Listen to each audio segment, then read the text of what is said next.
The opinions expressed on the following sponsored program are strictly those of the host, guests, and callers, and not necessarily those of this station, its staff, management, or sponsors. It's Monday night at 9 p.m. and time for Sex Talk with the Siegel brothers. Dr. Ricky Siegel is a certified sex therapist, educator, and supervisor, and his brother Larry Siegel is a clinical sexologist and certified sexuality educator. The Siegel brothers are here to answer all your questions about sex and sexuality, but we're unsure who to ask, including questions you didn't even know you had. They will also welcome guests from around the globe to talk about a wide variety of topics and issues within the fascinating world of sexuality. Thank you for joining us, and welcome to Sex Talk. Good evening. It's Monday at 9 o'clock. That means it's time for Sex Talk with the Siegel brothers. My name is Ricky Siegel. I'm a board-certified sex therapist. And I'm Larry Siegel, a clinical sexologist and certified sexuality educator. And my big bro. Great to be with you again. Same here, same here. Good week. Yep. Well, congratulations to you. For your daughter turning 25 this weekend. But I'm not that you had much to do with it. I'm not 25 years older. How is she? This is some kind of mystery vortex of time and space. But yes, it's pretty awesome. 25 years just flew by in a flash, but thank you very much. Unbelievable. It really is. Uncle Daddy. Yes. You had a big part in raising her. Yes, one of my proudest titles. Yes. It's cool. Yeah, I had something to do with it. Yeah, a little bit. You were there for the fun part. That's right. Yeah. Yeah, and, well, I was there for the messy part, too. Well, yeah. I mean, that was actually, that was also an interesting experience. I'll never forget that, too, how kind of quickly that came. Yes, she did. It was a short labor, despite what everyone said, that she'd be in labor all day. Yeah. And I was relax. Oh, we had all kinds of plans. I'm just going to take a quick little shower. Oh, crystal focal music, all this crazy. Oh, yeah. Never even left the car. That my wife at the time was going to do. I was going to do some imagery with her. I had all these things set up. Hour and a half the baby came. Yeah. Yeah. From start to finish. Yeah. And you know, it's funny. I think it's probably the most conservative thought this liberal brain's ever had. But when it comes to that, and we should talk about this, would be a good thing to talk about. I don't think every guy belongs in the delivery room. This was a trend that started. Maybe our friend Dr. Hirsch can confirm this or not, but someone said we can blame Seattle in the 70s for starting this whole, it's half your baby, you made this baby. You've got to be there. You're in there, this is a team thing. You did this to me? But... no, we can't quote him anymore. He's not allowed to be funny Yeah, that's anymore. right. You're not allowed to laugh at him anymore. For real, some men just, there's no, like in the courtroom dramas when somebody blurts out something and the judge says, that's inadmissible, the jury will disregard that comment. Yeah, like how do you disregard it? You could unhear something, right? How do you unsee something? There are certain things that you can't unsee and certain things that change the dynamic. And some, for many men, certainly not all. Right. But that there's a set of men for whom there's no going back. Yep.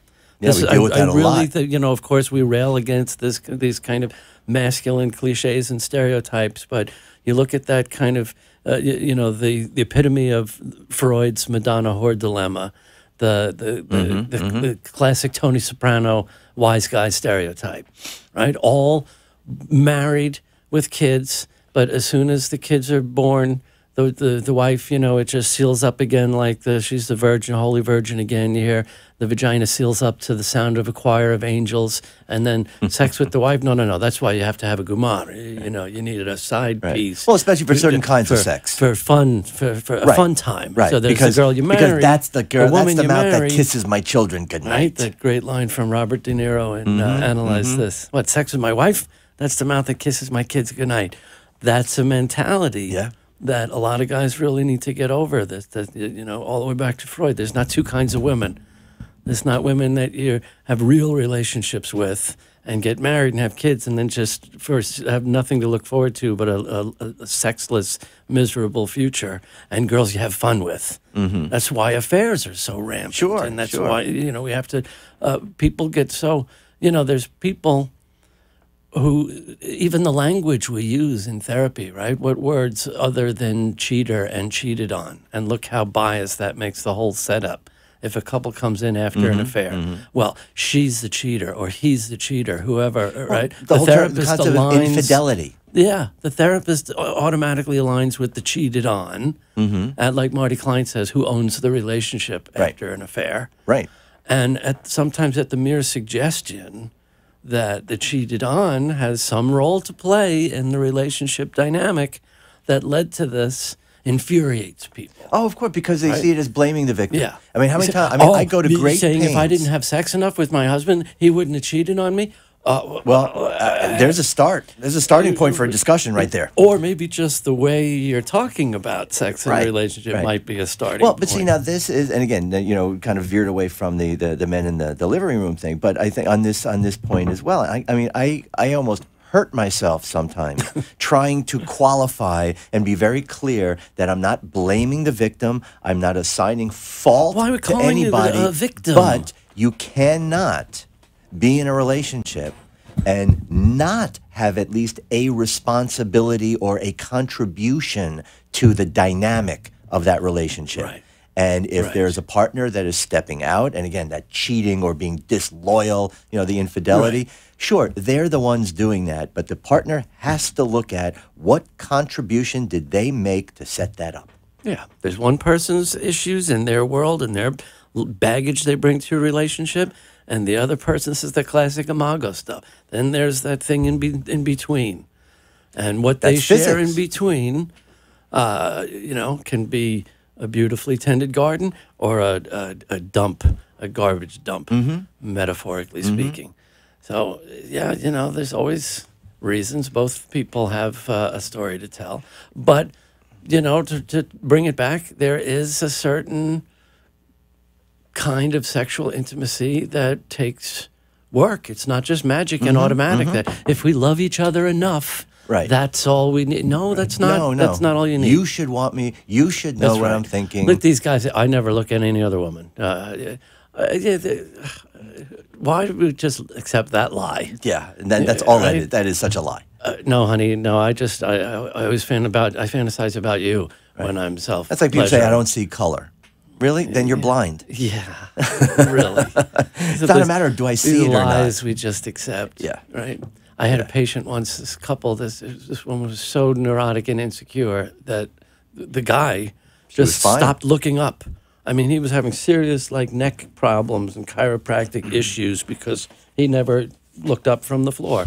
Because if his eyes came up above 45 degrees, she would look at his eyes and look at what he was looking at and say, "Oh, you want to have sex with her?" I mean, it could have been a billboard while they were driving by. He just looked down. A waitress would come up to the table. He'd look at the table while he gave his order. Right. And who would be the first one to act like a victim if he stepped out? Right. First of all, it's all about him. Who wants to have sex with someone that's that crazy and possessive and you know, just an unerotic partner? Well, I mean, like an angry, judgmental parent. And you've said this a lot of times before. We are wired to not be sexually attracted to our parents. And if I remember that, it's a simple thing to remember. If you're in a relationship and you find yourself, you bust yourself or your partner acting, sounding, talking like a parent, don't be surprised when the libido splits. Exactly. It's inherently unsexy. Yeah. To do that. You know, I used to teach a course at Everglades University before I found out they were really just diploma selling, not even. Yeah, just selling student loans, really. That's really to make their money. Worse than selling really diplomas. No integrity there whatsoever. Yeah. But I was teaching a course on victimology in their criminal justice program. And there are a lot of people that kind of had a hard time with this very basic premise. And this is a basic premise in the field of victimology. And it's not about blame or fault. Yeah. But the reality is every victim did have a contribution to their situation. But how dare you say that? It's well, because people only hear that as blame. It's like a religion almost, a philosophy, a belief system of, you know, this precious, the victim has to be treated like a Fabergé egg. Right. There's no and it's an resilience. absolute. There's no strength, and there's no, like you said, contribution to the dynamic that led to. Right. And I'm not saying it's their fault or they're to I hate using blame. that word victim for someone who's been cheated on in a relationship. Well, yeah. Or I hate to, and the same thing when people describe that. Well, it's trauma. Oh yeah. The trauma of betrayal. The psychotherapy field, I think, really needs to stop abusing that word trauma. Well, there's a lot of things we have to change in this field. It's been including the narcissism and the sense of entitlement that people have developed. That came from us, right? Especially in the 70s. You know, again, I often talk about... What do you mean, came from us? We were kids in the 70s. Well, not us in particular. We are not responsible. You mean therapists? Therapists, yes. Mental health professionals. Yeah. Because it really started, with that sort of me movement in the 70s. And sexually and with relationships, I mean, how many women were told this is that sort of post-Cosmo thing about what kind of orgasms you're supposed to be having? That's right. And if your partner is not giving you those kinds of orgasms, get rid of them and find somebody who will, because you're entitled to get what you want. Right. Your relationship has to be on your terms. It's all about you, and you shouldn't be in a relationship if you're not getting everything you want. Then we got to the 80s, and everyone was depressed and going, I'm not happy. Right. Oh, gee, I wonder why. I'm not happy.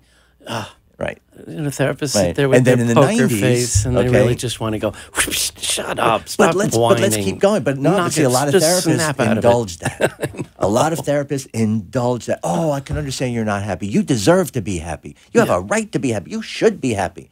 Then you shouldn't be in this relationship if you're not happy. Yeah. I mean, that's the kind of stuff that really just moved people completely into that area. So again, in the 70s, it really became about me. And then the 80s, there was that pervasive awareness, I'm not happy. And in the 90s, basically, that's when we became characterized by addictions and compulsions. And, by the mid-90s, we had close to 500 12-step programs out there. And it's a whole new era of demonizing sex and making people afraid of it.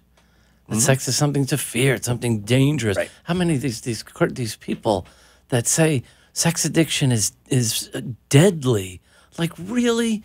Unless, and I've never heard anyone actually, there's that phrase with the word jerk, but unless it's actually off and hemorrhaging and bleeding to death, no one's ever killed themselves. Were you in that excessively that class masturbating? Where I did, and again, I fully admit, I think back of it, and I have to say, harsh. I was harsh and unprofessional.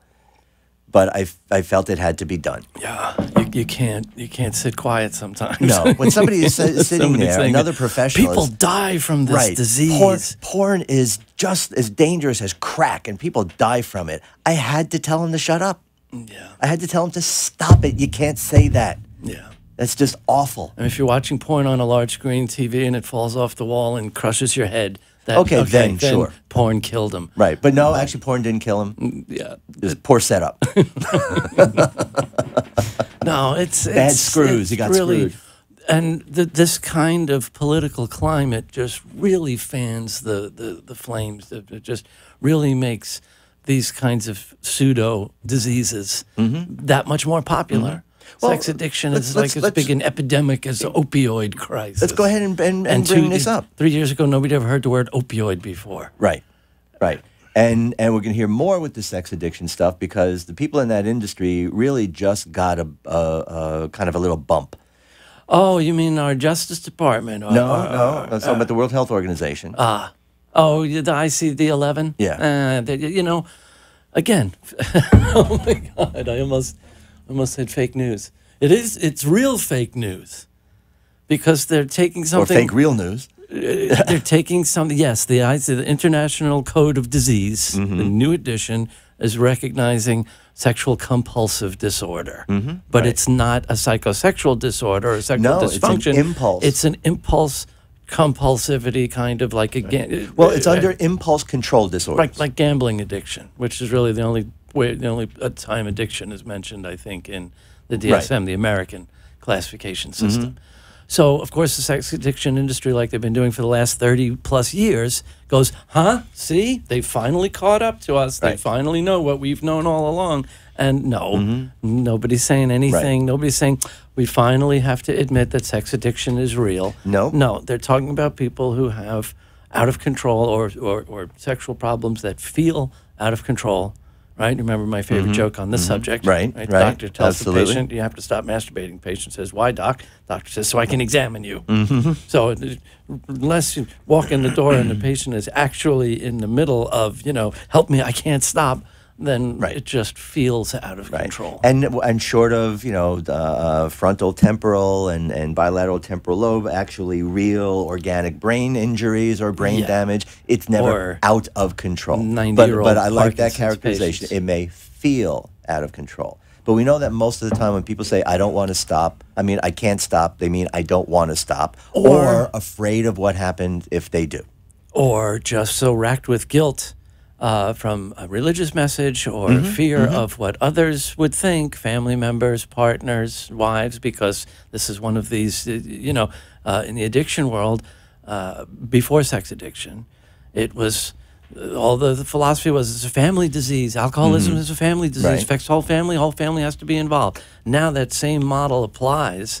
So now it's the kids are all gathered around. Yeah. Daddy has to go away to treatment. He's going off to a spa in the desert because he's been masturbating to porn too much. And what business is daddy's sex life to the kid? Now the kids are involved. Now it's the whole family disease. It's insane. It's so destructive. It really is. It destroys really relationships. Is. And to be very, very clear, even though the ICD did include this compulsive sexual behavior disorder, it is not the same as sex addiction. And the people, the wahoos in that industry, it's not semantic. Weiss has been saying this a lot lately too. It's the same thing. Doesn't matter what you call it. Doesn't matter what you call an alcoholic. He's still an alcoholic. That's idiocy. It is. Plain idiocy. Yeah. Our friend Mr. Weiss wrote a big piece in USA Today to give you an idea of the intellectual level of the readership that they're shooting for, touting. See, we're validated. We're legit now. And actually, if they had half a brain, they would see that the exclusions included in the diagnosis of compulsive sexual behavior seem to specifically define and exclude sex addiction. Yeah. Because the way all the things that they use and define sex addiction, those are the exclusions for the diagnosis. It's an anxiety disorder. Of course. Like most, it's a symptom. Like most sexual problems, it's people get in their own way. Right? Exactly. Like we were talking about penises last week. Let's continue that conversation before we zip through another half an hour. Always room for penises. Right? And I want to talk about clitorises. Even more room for clitoris. So nice of you, of course. Such a gentlemanly gesture to give away your raffle prize. Oh, I did. We had a conference in Denver last month, and Larry won a beautiful, large, 3D printed. I used to have a clitoris of my very own. A beautiful 3D printed clitoris. But I gave it away. Well, see what happens when you mess around and don't keep your knees together? You give away your clitoris, and you're ruined for the rest of your life. But I've never seen a better conversation starter at a bar. Yeah. But it was great. Nobody knew what it was. No. Women, men, nobody knew what this thing was. Somebody thought it was a coat hanger or something, right? Nobody said. Those look like antlers. That's a clitoris. Like upside down. Everybody should, if you're watching on Facebook, if you don't know, everybody should once in their life Google clitoral anatomy, and women should know exactly what's going on down there besides the little button or the little man in the boat, all of this silly little phrases. It just doesn't get talked about. No.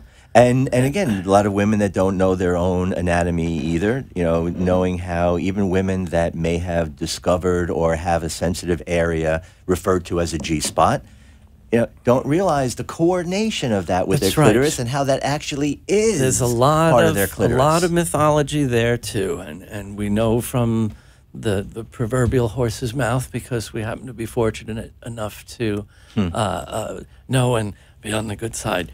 Yes. Of the legendary Beverly Whipple, who Truly, literally wrote the book. So much respect for this woman. Who wrote the book called The G-Spot in 1985, and now recognizes a kind of clitoral, urethral, vaginal axis. But this long-held idea, this myth is just wrong, that there's some part of the roof of the vagina that a guy has to, or a woman, whoever a woman's partnered with, has to search for, or herself, And if lucky enough to stumble upon it, then you've struck gold. You've hit the orgasm button. There's multiple orgasms and screaming and peeling and off ejaculation. the ceiling and squirting and all of this.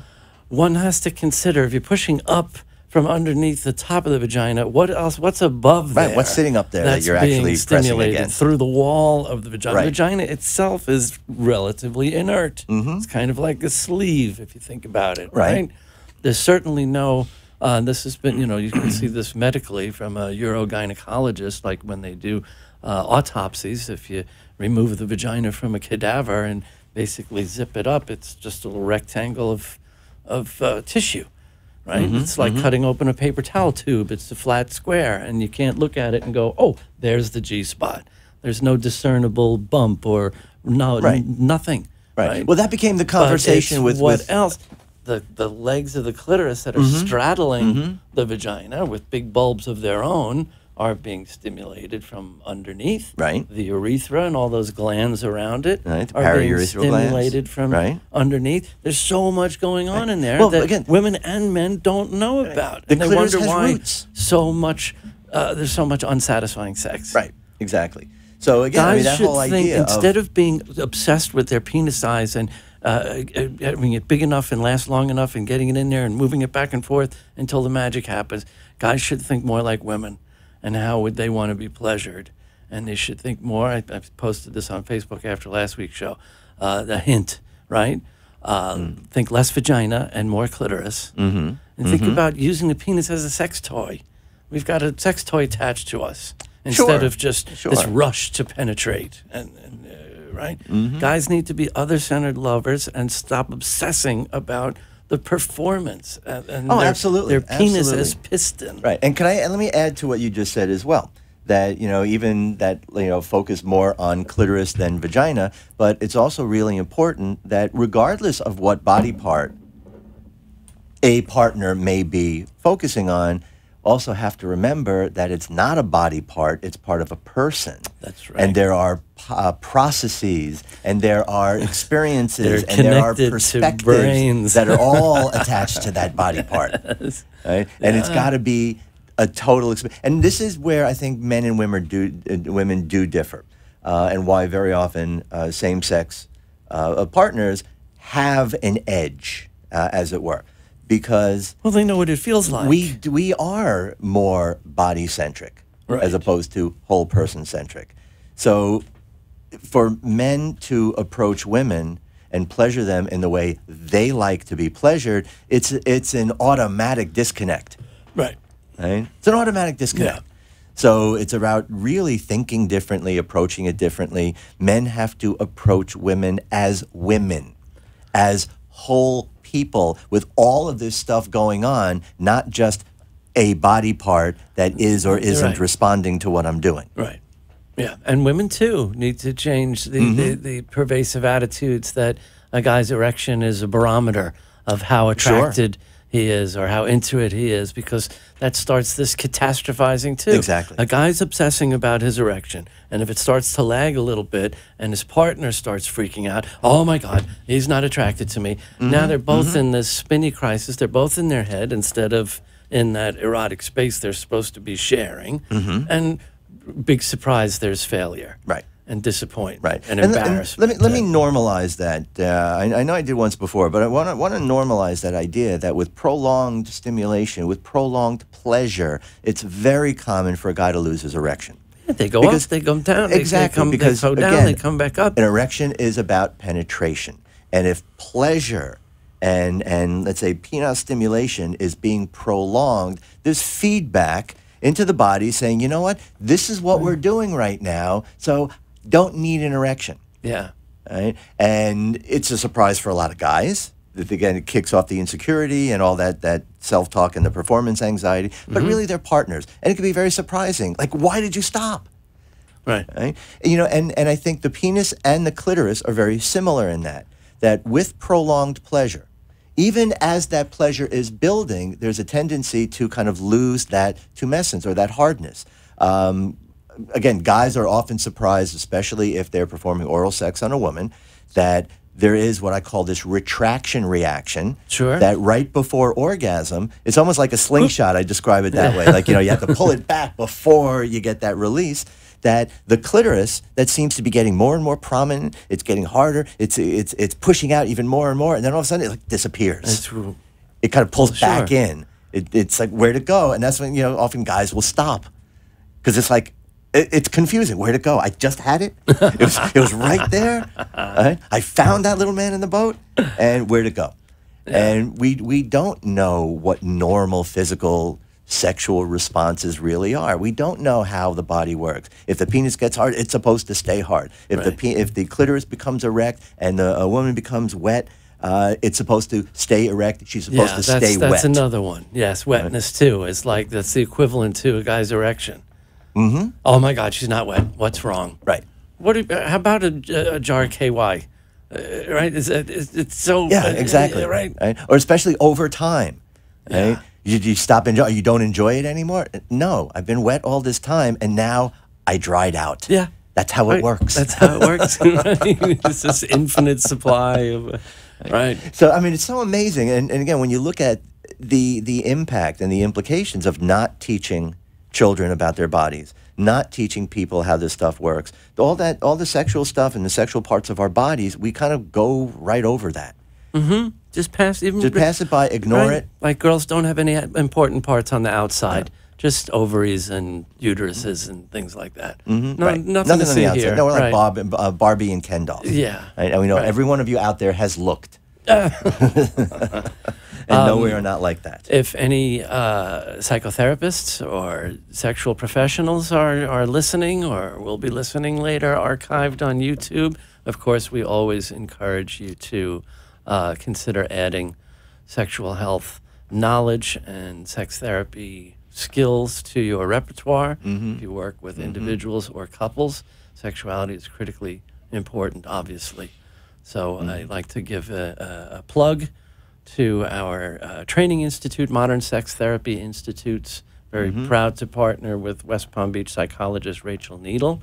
She's a star in her own right. She's on the news all the time. They love reaching out to her for questions.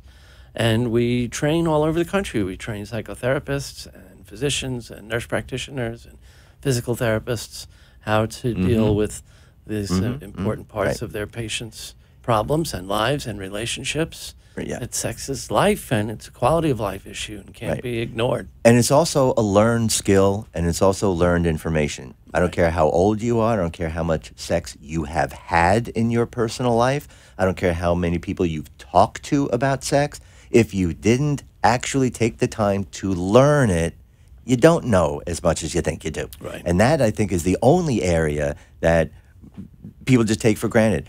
You can have lots of bad sex and not get better just by doing it often. Hey, I've had a heart. I mean, I haven't, but if I was, people to the equivalent of, I've had a heart attack, and I've talked to people about what they can do and ways of managing their own heart health. So I'm qualified to be a cardiologist. Sure.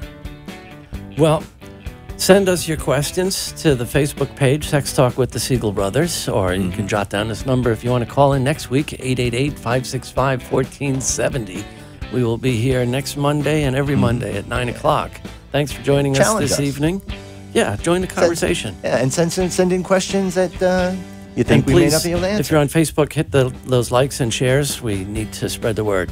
Thank you all. Have a good night. Thank you. Great night, great week.